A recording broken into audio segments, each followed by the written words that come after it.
नमस्कार, TV India 18 में मैं ज्योति पांडे आप सभी का बहुत बहुत स्वागत करती हूँ। हम टीवी इंडिया 18 में दिखाते हैं आपको हर क्षेत्र, हर राज्य की बड़ी और महत्वपूर्ण खबरें। तो हमारे टीवी इंडिया 18 की खबरों को इसी तरह लगातार देखने के लिए हमारे चैनल को सब्सक्राइब करना, खबरों को लाइक करना और शेयर करना बिल्कुल ना भूलें। तो चलिए शुरुआत करते हैं कुछ महत्वपूर्ण खबरों से। सहारनपुर क्राइम ब्रांच व थाना देवबंद की संयुक्त टीम ने लूट की घटना करने वाले अंतर्राज्यीय गिरोह के 8 शातिर अभियुक्तों को किया गिरफ्तार। सहारनपुर में वरिष्ठ पुलिस अधीक्षक द्वारा अपराधियों के विरुद्ध चलाए जा रहे धरपकड़ अभियान के अंतर्गत दिनांक 21 जून 2021 को थाना देवबंद में हुई 8 लाख रुपए की लूट का अनावरण आज सहारनपुर पुलिस लाइन के सभागार में वरिष्ठ पुलिस अधीक्षक डॉक्टर एस चनपा ने प्रेस वार्ता कर किया। उन्होंने बताया कि थाना देवबंद के लालवाला रास्ते पर शमशान घाट के निकट किसान सहकारी समिति लिमिटेड जड़ौदा जट के कैडर सचिव विनोद कुमार त्यागी के साथ 4 अज्ञात बदमाशों द्वारा तमंचे दिखाकर और जान से मारने की धमकी देकर उनका बैग जिसमें 8 लाख की धनराशि, रशीद बुक, खाद गोदामों की चाबियां, समिति के सदस्यों की पासबुक, कैश एंड कैरी और सेफ की चाबी को लूट कर भाग गए थे। जिसके संबंध में पीड़ित ने लिखित तहरीर दी और थाना देवबंद में तहरीर दी, जिस पर अभियुक्तों को शीघ्र गिरफ्तारी और बरामदगी के लिए थाना देवबंद पुलिस के साथ साथ क्राइम ब्रांच को भी लगाया गया।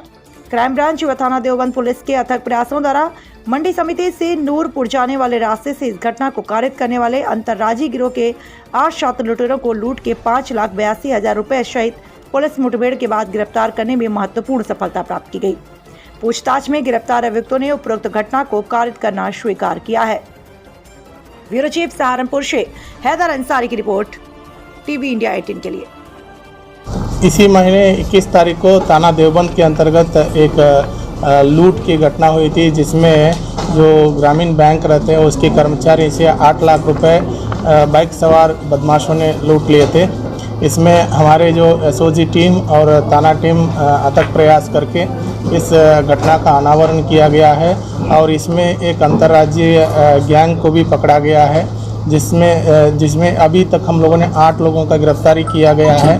इन लोगों के पास जो नाजायज़ असलहा और जो लूटे गए जो पैसों में 5,82,000 रुपये अभी तक बरामद हुआ है और जो कारतूस बरामद हुआ है इनके पास से। तो ये इसमें एक कर्मचारी वहाँ भी काम करता था उसी ग्रामीण बैंक पे, वो भी इसमें रेकी करने में और ये बदमाशों में सहयोग देने में उनका रोल है और उनका भी गिरफ्तारी किया गया है। और शेष अभियुक्तों के पास जो बचे जो पैसा है वो है, उनका गिरफ्तारी करने के लिए टीम गठित किया गया है और पूरी टीम को मेरे द्वारा 25,000 रुपये का इनाम दिया गया है। पुराना इतिहास? हाँ, पुराना इतिहास है इन लोगों का। अभी हाल ही में इसमें 302 में इसका विकास का जो है और अन्य अभियुक्तों का भी क्रिमिनल इतिहास है और इनका और मतलब कहाँ इनका कनेक्शन है इसमें काम कर रहे हैं और इनके खिलाफ गैंगस्टर की कार्रवाई की जाएगी। नमस्कार, टीवी इंडिया 18 में मैं ज्योति पांडे आप सभी का बहुत बहुत स्वागत करती हूँ। हम टीवी इंडिया 18 में दिखाते हैं आपको हर क्षेत्र, हर राज्य की बड़ी और महत्वपूर्ण खबरें। तो हमारे टीवी इंडिया 18 की खबरों को इसी तरह लगातार देखने के लिए हमारे चैनल को सब्सक्राइब करना, खबरों को लाइक करना और शेयर करना बिल्कुल ना भूलें। तो चलिए शुरुआत करते हैं कुछ महत्वपूर्ण खबरों से। खबर का हुआ असर, अकलतरा ब्लॉक के ग्राम पंचायत साजापाली के आश्रित ग्राम सुनाईडी में हो रहा बेजा कब्जा पर लगा रोक। टीवी इंडिया 18 में खबर का हुआ असर पर TV India 18 news reporter Ajay Yadav द्वारा ग्राम सुनाईडी में हो रहे अवैध बेजा कब्जा को देखते हुए अकलतरा तहसीलदार और पटवारी को अवगत कराया गया था, जिसे देखते हुए तहसीलदार द्वारा पटवारी को निर्देश दिया गया और पटवारी ने आकर मौका निरीक्षण किया।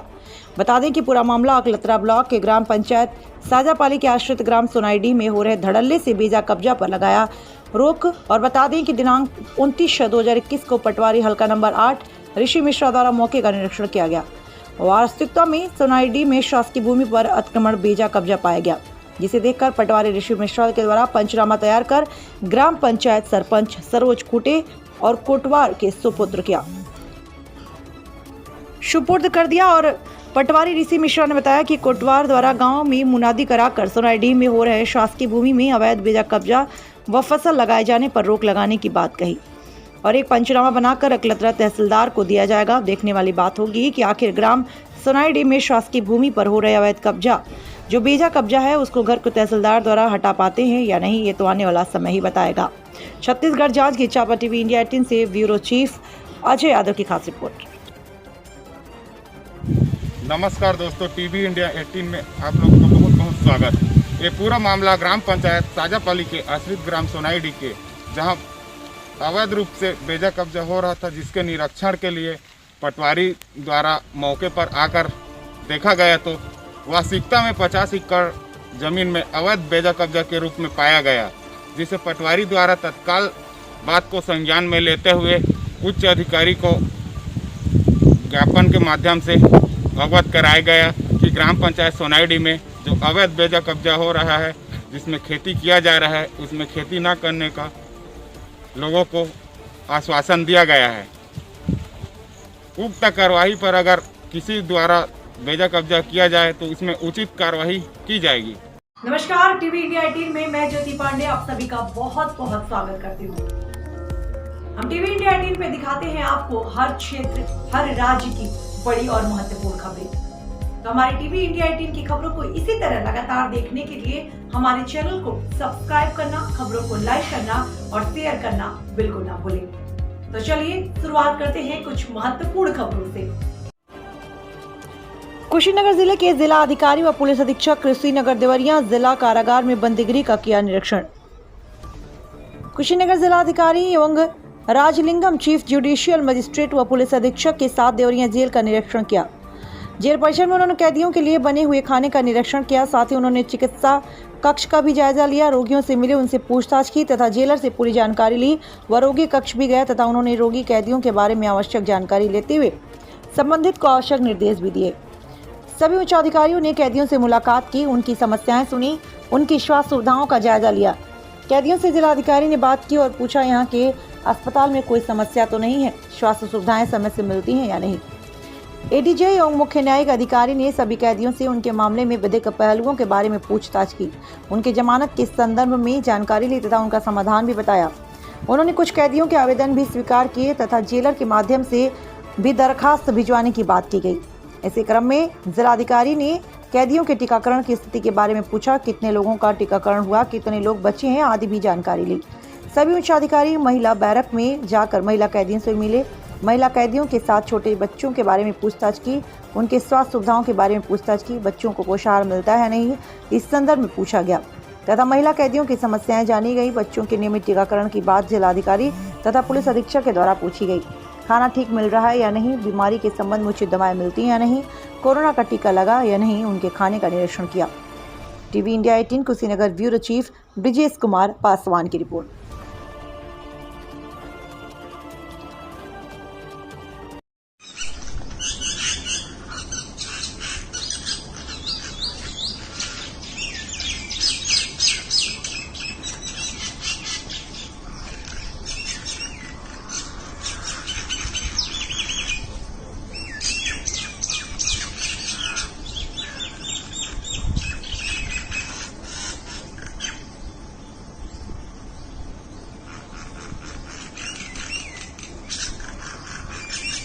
नमस्कार, टीवी इंडिया 18 में मैं ज्योति पांडे आप सभी का बहुत बहुत स्वागत करती हूँ। हम टीवी इंडिया 18 पे दिखाते हैं आपको हर क्षेत्र, हर राज्य की बड़ी और महत्वपूर्ण खबरें। तो हमारे टीवी इंडिया 18 की खबरों को इसी तरह लगातार देखने के लिए हमारे चैनल को सब्सक्राइब करना, खबरों को लाइक करना और शेयर करना बिल्कुल ना भूलें। तो चलिए शुरुआत करते हैं कुछ महत्वपूर्ण खबरों से। घाटे से उबरने के लिए सरेंडर बसें सड़क पर उतरेगा। रोडवेज कोरोना कर्फ्यू में 55 बसें आरटीओ में की गई थी सरेंडर। आजमगढ़ घाटे से जूझ रहे रोडवेज ने आरटीओ में सरेंडर की गई 55 बसों को फिर से सड़क पर उतारेगा। 1 जून से अनलॉक होने व बसों का संचालन होने के बाद अब बसों में यात्रियों की संख्या भी बढ़ने लगी, इसीलिए रोडवेज की बसों को फिर से सड़क पर उतारने के लिए फैसला लिया गया है। एआरएम ललित कुमार श्रीवास्तव ने बताया कि कोरोना कर्फ्यू समाप्त होने के बाद जिले के हर रूटों पर यात्रियों की संख्या बढ़ी है। यात्रा के दौरान शारीरिक दूरी को देखते हुए आरटीओ में सरेंडर बसों को फिर से सड़क पर दौड़ाने के लिए विचार चल रहा है। जल्दी 50% बसों को सड़क पर उतारा जाएगा। इससे यात्रियों को यात्रा में कठिनाई का सामना नहीं करना पड़ेगा। बसों में यात्रियों की संख्या पहले की अपेक्षा बढ़ने लगी है। पहले जहां कमाई घटकर 20 लाख रुपए प्रतिदिन हो गया था, वहीं अब बढ़कर प्रतिदिन की कमाई करीब 40 लाख रुपए हो गई है। सरेंडर की गई बसों का परमिट फिर से जारी कराने की प्रक्रिया शुरू करा दी गई है। जल्द ही इन बसों को विभिन्न रूटों पर संचालित किया जाएगा। आजमगढ़ से ब्यूरो चीफ सरफराज अहमद की रिपोर्ट। जब कोरोना का संक्रमण काल था, उस वक्त परिवहन निगम की आय आजमगढ़ क्षेत्र की लगभग 20 से 22 लाख रुपए होते हैं, जो 50 लाख के अगेंस्ट कोरोना के संक्रमण के उपरांत परिस्थितियां नॉर्मल थी, वो आय 40 से 42 लाख रुपए तक पहुंची। क्योंकि अभी जो है कोरोना के संक्रमण का दिख रहा है पब्लिक में, लेकिन यात्री की संख्या बढ़ी। रात्रिकालीन में यात्री नहीं सुलभ है। यात्री संख्या बढ़ने के मद्देनजर कोरोना काल में जो वाहनें सरेंडर कर दी गई थी, उन वाहनों में करीब 80% वाहनों को ऑन रूट कराया जा रहा है। उसको पहली तारीख से अवमुक्त कराया जाएगा और उसको भी संचालन लाया जाएगा, जिससे यात्री को सहूलियत जैसे भी रूट जहाँ विचार करना है, हर रूट जिस पे यात्री सुलभ है उन सब रूट को गाड़ियों से आधारित किया जाए। नमस्कार, टीवी इंडिया 18 में मैं ज्योति पांडे आप सभी का बहुत बहुत स्वागत करती हूँ। हम टीवी इंडिया 18 पे दिखाते हैं आपको हर क्षेत्र, हर राज्य की बड़ी और महत्वपूर्ण खबरें। तो हमारे टीवी इंडिया 18 की खबरों को इसी तरह लगातार देखने के लिए हमारे चैनल को सब्सक्राइब करना, खबरों को लाइक करना और शेयर करना बिल्कुल ना भूलें। तो चलिए शुरुआत करते हैं कुछ महत्वपूर्ण खबरों से। ग्राम भातमाहुल के सरपंच पर प्रशासन मेहरबान। रेत का अवैध खनन, बारिश में अधिक मुनाफा कमाने स्टॉक रख रहे हैं माफिया। शासकीय काम बताकर अवैध खनन करते हैं।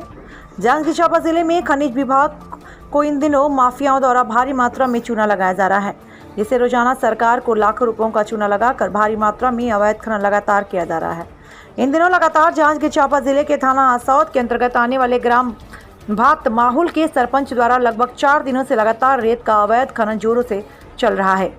जेसीबी के द्वारा डंप किया जा रहा है, जिससे बारिश के दिनों में रेत को अधिक कीमत में बेच सके। इसी प्रकार हर साल की तरह इस साल भी 200 से 300 ट्रैक्टर रेत डंप करके शासन को लाखों रुपयों का चूना लगाया जा रहा है। ऐसे रेत का अवैध खनन करने वालों पर भ्रष्ट सरपंच को यहाँ छापा मार कार्रवाई करते हुए जब्त किया जाना आवश्यक है, जो शासन की चिंता करने की वजह अपने जेब भरने में लगे हैं। भातमाहुल में एक बार फिर भ्रष्टाचार के कारण सुर्खियों में।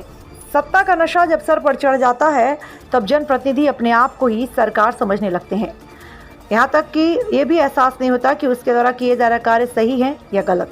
यह पूरा मामला भातमाहुल का है, जो कुछ साल पहले सरपंच द्वारा मनमानी करके मनरेगा के तहत तालाब गहरीकरण के कार्य में दर्जनों की संख्या में तालाब के किनारे लगे हरे भरे पेड़ को कटवा दिया गया, जिसके चलते हरे भरे पेड़ों की गोद में रहने वाले ग्राम भातमाहुल पुराना पेटू तालाब पर वीरानगी छाई रहती है, जिससे अभी तक लगभग 32 पेड़ों के कटने का प्रशासन द्वारा अभी तक कोई कार्यवाही और कोई भी सरपंच के ऊपर उनके विरुद्ध कोई भी कार्यवाही नहीं की गई, जिससे सरपंच का दिनों प्रतिदिन मनोबल बढ़ता जा रहा है। देखना होगा कि ग्राम भातमाहुल में लगातार 4 दिनों से रेत का अवैध खनन किया जा रहा है। इस पर खनन विभाग क्या कार्यवाही करता है। रेत माफियाओं का लक्ष्य है कि इस सीजन में 200 से 300 तक ट्रिप डंप करें और चांदी काटें। छत्तीसगढ़ जांजगीर चांपा टीवी इंडिया 18 से ब्यूरो चीफ अजय यादव की खास रिपोर्ट। कैसे भैया तोर शौचालय है पूरा ढंग से नहीं बना है सचिव है? बना हैगा अधूरा पड़े तो एको कहे रहे सचिव लोग बनावा बढ़िया से के खाओ बन के है तो उसने नहीं कहे। हाँ हाँ अब एला आधा अधूरा बना के छोड़ दे सचिव। अच्छा अच्छा। नमस्कार, टीवी इंडिया 18 में मैं ज्योति पांडे आप सभी का बहुत बहुत स्वागत करती हूँ। हम टीवी इंडिया 18 में दिखाते हैं आपको हर क्षेत्र, हर राज्य की बड़ी और महत्वपूर्ण खबरें। तो हमारे टीवी इंडिया 18 की खबरों को इसी तरह लगातार देखने के लिए हमारे चैनल को सब्सक्राइब करना, खबरों को लाइक करना और शेयर करना बिल्कुल ना भूलें। तो चलिए शुरुआत करते हैं कुछ महत्वपूर्ण खबरों से। छत्तीसगढ़ प्रदेश कांग्रेस अध्यक्ष के सफलतम 2 वर्ष कार्यकाल पर बालोद जिला युंका ने किया श्रमदान। छत्तीसगढ़ कांग्रेस कमेटी के लोकप्रिय प्रदेश अध्यक्ष श्री मोहन मरकाम जी की सफलतम 2 वर्ष कार्यकाल पूर्ण होने के उपलक्ष्य पर प्रदेश युवा कांग्रेस के आह्वान पर बालोद जिला युवा कांग्रेस द्वारा श्रमदान कर चिखलकशा शासकीय चिकित्सालय में जिला अध्यक्ष प्रशांत बोकड़े के नेतृत्व में श्रमदान के तहत साफ सफाई की। श्रमदान के दौरान डोंडी लोहारा विधानसभा उपाध्यक्ष हरीश साहू, जिला प्रभारी महासचिव परितोष हंसपाल, शहर अध्यक्ष PM सुहेल, महासचिव शुभम गुप्ता, जिला संयुक्त महासचिव अधिप भगत, जिला सचिव राजू चौधरी, अमन मिश्राम व अन्य साथीगण उपस्थित थे। TV India 18 bureau report. नमस्कार, टीवी इंडिया 18 में मैं ज्योति पांडे आप सभी का बहुत बहुत स्वागत करती हूँ। हम टीवी इंडिया 18 पे दिखाते हैं आपको हर क्षेत्र, हर राज्य की बड़ी और महत्वपूर्ण खबरें। तो हमारी टीवी इंडिया 18 की खबरों को इसी तरह लगातार देखने के लिए हमारे चैनल को सब्सक्राइब करना, खबरों को लाइक करना और शेयर करना बिल्कुल ना भूलें। तो चलिए शुरुआत करते हैं कुछ महत्वपूर्ण खबरों से। 14वें वित्त की जांच करने स्वच्छ भारत मिशन के तहत ग्राम पंचायत में अंगारखार में शौचालय निर्माण पर भ्रष्टाचार में अनियमितता पाया गया।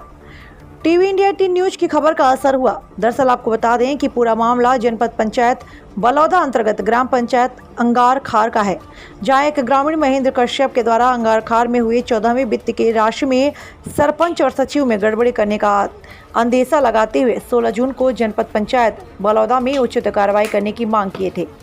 इसमें जनपद कार्यालय से एक टीम 22 जून को अंगारखार पहुंची और आवेदक के समक्ष सचिव से 14वें वित्त में खर्च करने का ब्यौरा मांगा गया, लेकिन ग्राम अंगारखार के सचिव और सरपंच के द्वारा अधिकारियों के समक्ष ब्यौरा प्रस्तुत नहीं कर सके, जिसके कारण अधिकारियों के द्वारा सचिव को कहा गया कि आप बैंक स्टेटमेंट लेकर दिनांक 25 जून को जनपद पंचायत बलौदा आने को कहा गया, जिसे हमारे टीवी इंडिया 18 न्यूज में जांच की चांपत से अजय यादव द्वारा प्रमुखता से चलाया गया था। जब जांच टीम द्वारा जांच किया गया तो भारत सरकार के स्वच्छ भारत मिशन के तहत ग्राम पंचायत में अंगारखार के द्वारा हितग्राहियों के शौचालय निर्माण में भ्रष्टाचार, अनियमितता तथा आधा अधूरा कार्य किया गया था। जनपद पंचायत बलौदा के आदेश के अनुसार ग्राम पंचायत अंगारखार में शौचालय निर्माण में हुए अनियमितता की जांच करने टीम अंगारखार आए थे, जिसके रिपोर्ट के आधार पर 6 लाख की अनियमितता पाई गई थी। लेकिन जनपद पंचायत बलौदा महीने बाद भी ग्राम पंचायत अंगारखार में 6 लाख रुपए की वसूली कर हितग्राहियों की इस राशि का वितरण नहीं किया गया, न ही शौचालय निर्माण कार्य कराया गया। अब देखने वाली बात होगी कि 6 लाख रुपए की वसूली कर हितग्राहियों को इसका लाभ मिल पाता है या नहीं। छत्तीसगढ़ जांच की चापा टीवी इंडिया 18 से ब्यूरो चीफ अजय यादव की खास रिपोर्ट। ग्राम पंचायत अंगारखार का आश्रित ग्राम छीतापाली का निवासी हूँ। मेरा नाम महेंद्र कुमार कर्मी है। हमेशा मैं भ्रष्टाचार के मुद्दे को उठाता रहता हूँ, पंचायत का हो या अपने किसी भी क्षेत्र का हो। जब जब मुझे गलत लगता है वहाँ मैं विरोध करता हूँ और उठाता हूँ उस आवाज़ को, अधिकारियों को सूचित करता हूँ। पंचायत में अभी शौचालय के लिए पिछले मार्च अप्रैल में हम लोग उसके लिए भूख हड़ताल भी किए थे, तो कैंप लगाकर जांच किया गया था हमारे गांव में। तो अभी उसका अधिकारियों द्वारा पूर्ण जांच करने के बाद 6 लाख का घोटाला सचिव के ऊपर निकला है और पूर्व सरपंच का तो देहांत हो गया है।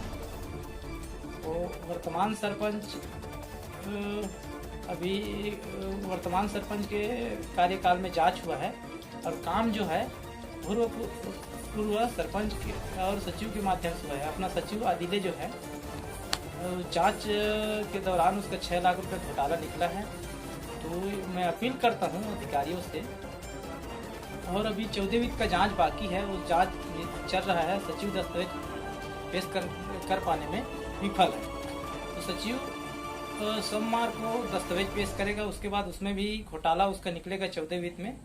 तो जितना भी घोटाला निकल रहा है, जैसे कि शौचालय में घोटाला निकला है ग्राम पंचायत अंगारखार का, तो उस शौचालय का घोटाला निकला है, उसका अधिकारियों से, कर्मचारियों से मेरा विनम्र अपील है कि सचिव जो घोटाला निकला है सचिव के लिए, तो सचिव को अक्सर मैं सुन रहा हूँ, देख रहा हूँ, तो सचिवों को निलंबित किया जाता है, तो निलंबित न किया जाए। मेरा अपील है, अक्सर निलंबित ही करते हैं, निलंबित करते हैं तो उसका आधा पेमेंट उसको मिलता है, तो उससे सचिव को कोई भी प्रकार से डर भय नहीं बना रहता है, जिसके कारण वो लोग भ्रष्टाचार को बढ़ावा दे रहे हैं।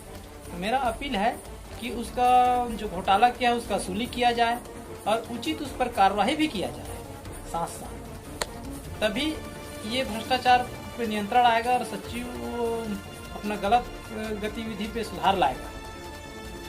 जब तक इनका वसूली नहीं होता है तब तक सचिव लोग इस गलत काम को बढ़ावा देते रहेंगे। तो मेरा अपील है कि वसूली होना चाहिए सचिव का, और जांच अच्छे से होना चाहिए हर चीज़ का। और साथ साथ मैं पब्लिक को धन्यवाद देना चाहता हूँ, भ्रष्टाचार के मुद्दा को हमेशा उठाता रहता है और जिसके कारण भ्रष्टाचार का उजागर हो रहा है। पब्लिक को मैं बार बार धन्यवाद देना चाहूँगा, क्योंकि उसके कारण ही ये मुद्दा उठ रहा है और मुझे इसी के आधार पे जन जन तक संदेश मैं पहुंचा रहा हूं और लोगों को जगाने का प्रयास भी कर रहा हूं, ताकि अपने अधिकार के लिए सभी सामने आए और ये भ्रष्टाचार पे काबू पाया जा सके। नमस्कार, टीवी इंडिया 18 में मैं ज्योति पांडे आप सभी का बहुत बहुत स्वागत करती हूँ। हम टीवी इंडिया 18 पे दिखाते हैं आपको हर क्षेत्र, हर राज्य की बड़ी और महत्वपूर्ण खबरें। तो हमारे टीवी इंडिया 18 की खबरों को इसी तरह लगातार देखने के लिए हमारे चैनल को सब्सक्राइब करना, खबरों को लाइक करना और शेयर करना बिल्कुल ना भूलें। तो चलिए शुरुआत करते हैं कुछ महत्वपूर्ण खबरों से। ग्राम प्रधान के निर्देश पर गांव के कई जगहों पर कराया गया वृक्षारोपण। मिठवल बाजार के अंतर्गत थुमवा बनकटा गांव में ग्राम प्रधान धर्मेंद्र कुमार मिश्रा के निर्देश पर गांव के कई जगहों में पौधे का रोपण किया गया, जहां उक्त पौधारोपण ग्राम प्रधान और सचिव निगरानी में हो रहा है। ग्राम पंचायत में 1199 पौधे रोपने का लक्ष्य रखा गया, जिसमें सागवान के 600 पौधे, लिपस्टिक के 200 पौधे, जामुन के 50, सहजन के 50, कदम के 50, शीशम के 50 पौधे, गोल्ड मोहर के 50 पौधे, केसिया सेम के 50 पौधे, इमली के 50 पौधे तथा कणजा के 49 पौधे शामिल है। इस संबंध में ग्राम प्रधान धर्मेंद्र कुमार मिश्रा ने बताया कि पौधे हमारे जीवन में ऑक्सीजन के लिए बहुत ही महत्वपूर्ण और लाभकारी हैं। ग्राम प्रधान धर्मेंद्र मिश्रा के साथ ब्रिजवान चौरसिया, विनोद मिश्रा, राजकुमार पासवान, फूलचंद चौरसिया आदि लोग मौजूद रहे और गांव के लोगों में पौधरोपण करने को कहा गया और भारी योगदान रहा। टीवी इंडिया 18 चैनल से ब्यूरो चीफ अनुपम पांडे के साथ जिला संवाददाता रामधनी चौधरी की खास रिपोर्ट।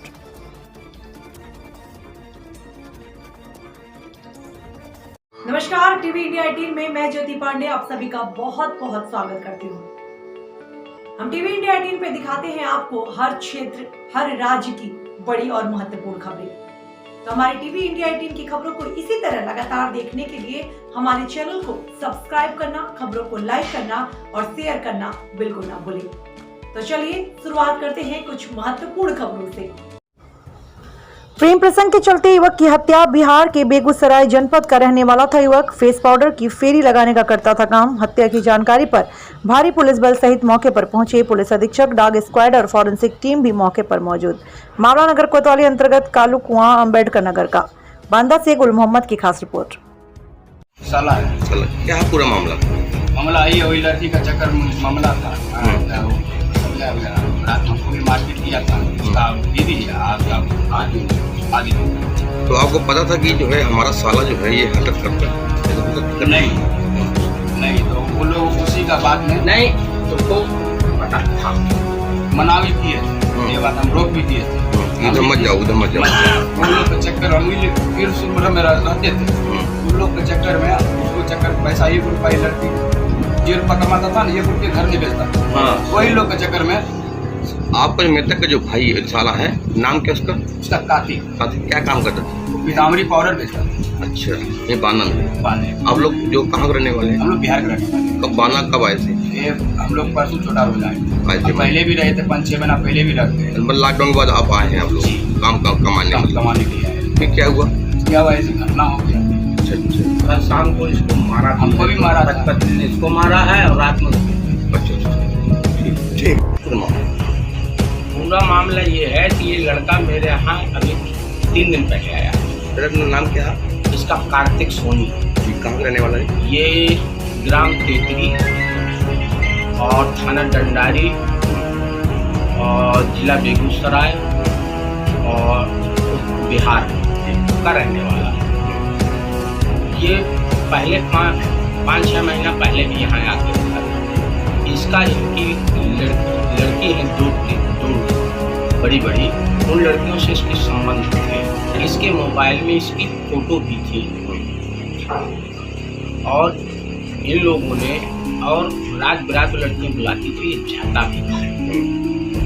और रात ये गया होगा और इन मियाँ बीबी दोनों ने मार डाला।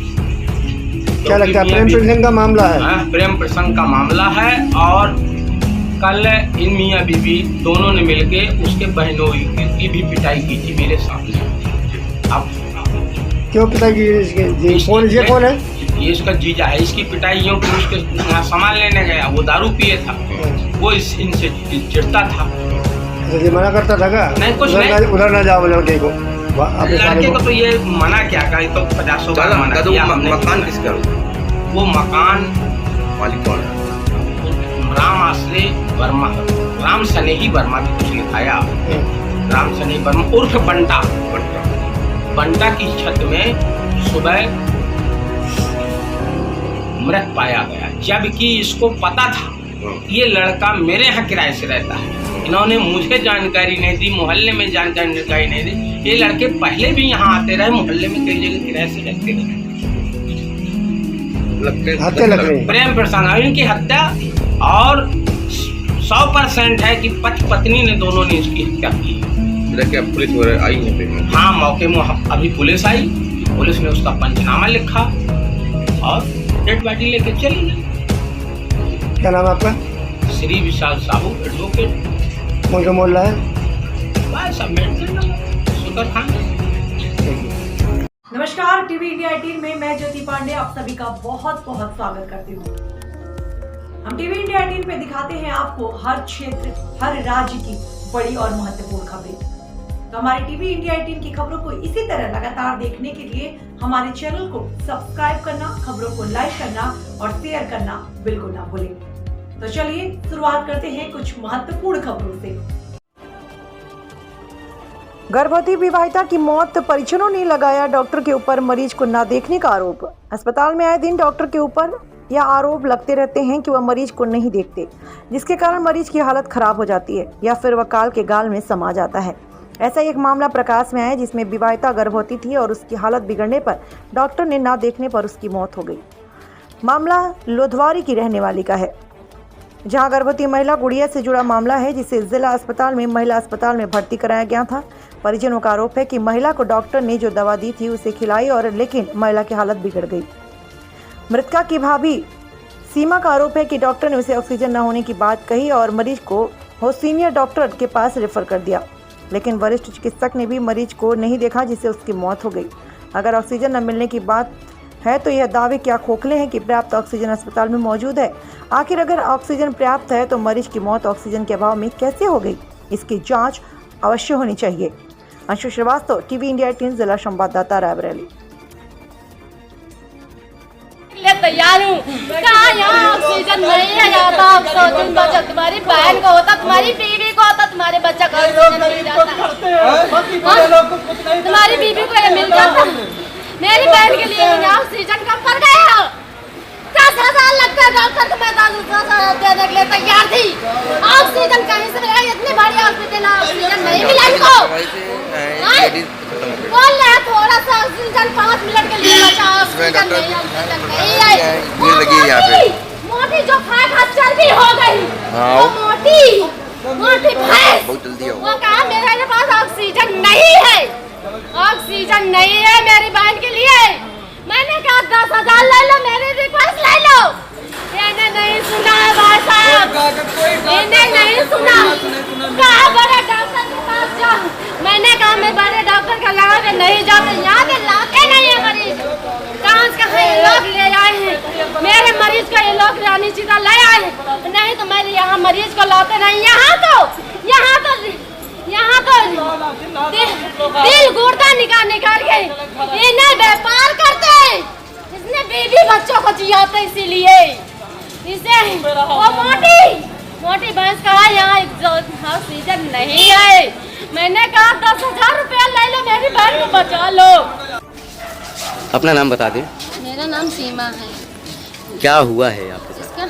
इसकी खाली ब्लड प्रेशर हाई थी, भाई और इसके कोई बीमारी नहीं थी, कुछ भी नहीं था इसके कहा कि नहीं, इसके जो मैंने फ़ोन किया है लुधियाना से, कहा मैं ठीक हूँ भाभी, यहाँ मत आओ, मैं ठीक हूँ। तो मैंने कहा तुम्हें देखने को मन है, मैं आ रही हूँ। तो कहा यहाँ मत आओ।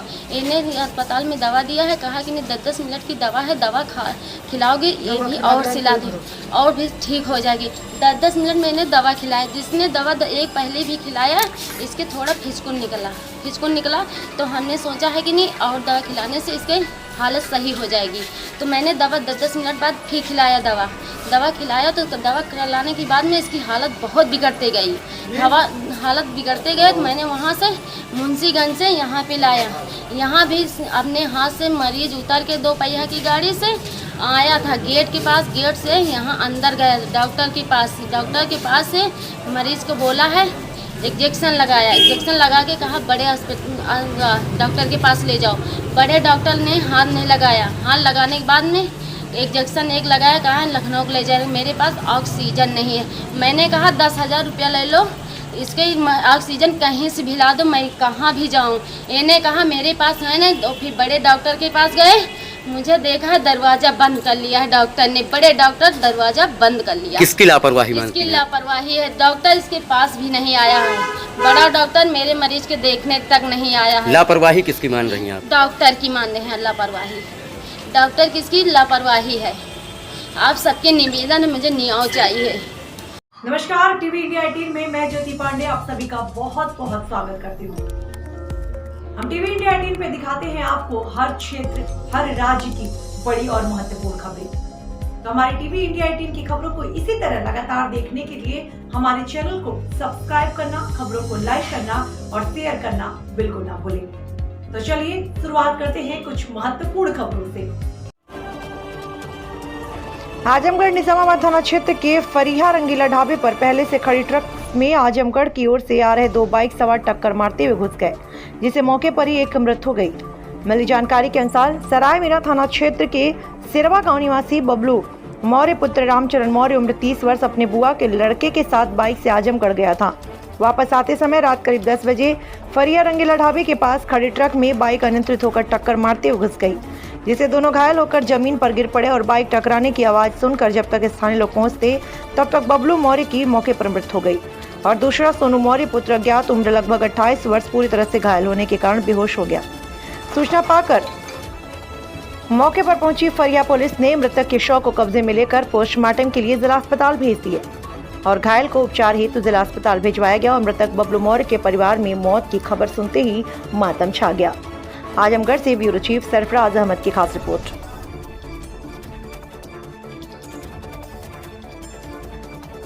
नमस्कार, टीवी इंडिया 18 में मैं ज्योति पांडे आप सभी का बहुत बहुत स्वागत करती हूँ।